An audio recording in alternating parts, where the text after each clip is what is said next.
You know how normal Mantou like great and like perfectly edible on its own and there's absolutely nothing wrong with them? Well, yeah, let's add sourdough to it. That's what I thought to myself, and I regret that decision to this day, like a lot of other decisions I've made.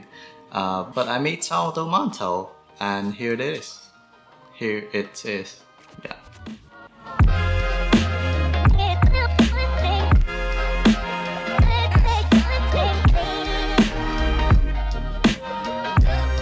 To start off this recipe, we're going to scald some milk to remove some of the protein that may interrupt the development of gluten. This recipe actually calls for 90 grams of milk, but I add 15 grams more just cause evaporation and shit. So add a total of 115 grams of milk. Wait a second, 90 plus 15, that's 105. So add 105 grams of milk to a pot and bring it to 80 degrees Celsius on a medium-low heat. A thin layer of milk will now have formed on the surface of the liquid. Remove it, discard it, or eat it like I did. Pour 90 grams of it out to a jar and add 25 grams of granulated sugar, although brown sugar is fine too. Let it cool down below 45 degrees or cool enough that you can put your fingers in and not burn it, because yeast will die when it's too hot.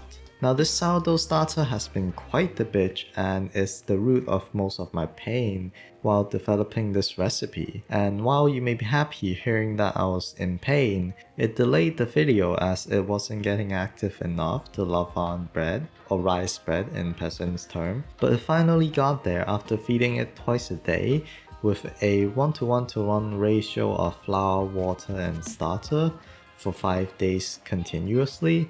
And here it is, more than double in size in less than 4 hours. Now add 40 grams of said sourdough starter and make sure you have a spare spoon to push the starter out of the other spoon, or you have to get your hands dirty.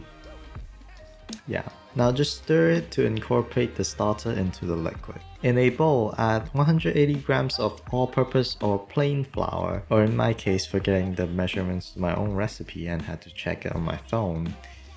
That's cool too. Now set it aside while adding 5 grams of oil to the liquids.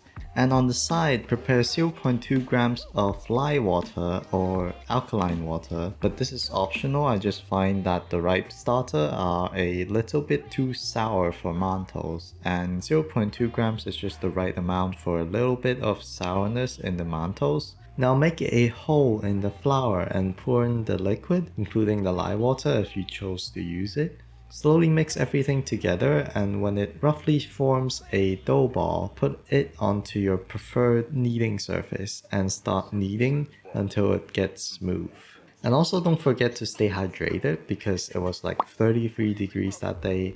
What kind of autumn is this? What the fuck, Hong Kong? Now there will be times where the gluten will get too stiff and you can just let it rest for 30 seconds before continuing to knead. You can of course use a stand mixer to knead it for you when you're doubling or tripling the recipe. When you get a smooth dough, cover it with a bowl to rest for 5 minutes. But if it's a hot day or you live in Australia, where you're just going into summer, rest it in the fridge instead. While waiting for it to rest, cut some rectangular shaped baking sheet or parchment paper, or if you have got some of those baking towels for bamboo steamers, feel free to use it. And yes, we're using a bamboo steamer because we don't want any water dripping down from the lid and onto the mantles. You can sort of get away with wrapping a towel on a normal lid though, so you can try that. After resting, the dough should be extra smooth, and now roll it out from the middle, leaving the two ends of the dough alone. Roll it out to half a centimeter thick and turn it 90 degrees and start rolling the two ends out to form a rectangular dough shape. Turn it 90 degrees again and brush a thin layer of water on the dough. At the further away from you end of the dough, push the edges down so when you roll the dough later, it closes itself nicely.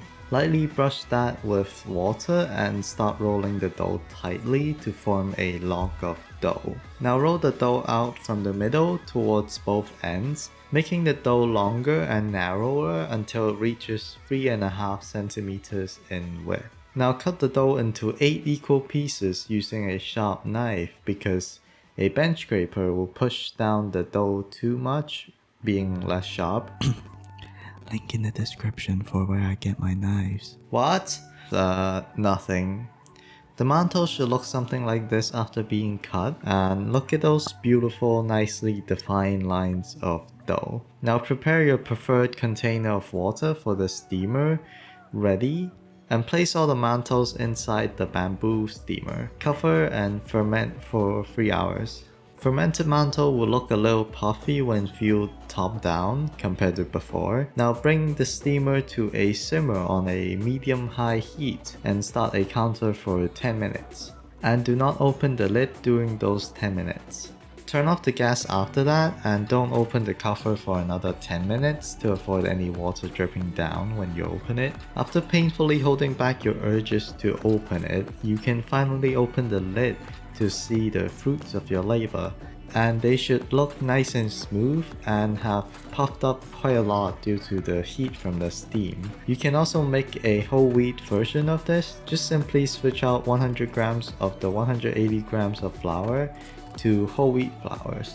Now a mantou recipe isn't finished without frying it, so get a pot of oil and heat it up to 165 degrees Celsius and just drop the mantous in. I did kind of burn this one because I left to do other things, so keep an eye on it and keep flipping it until it's nice and browned on all sides. And now you can dip it in loads of condensed milk, lay back and enjoy your delicious diabetes.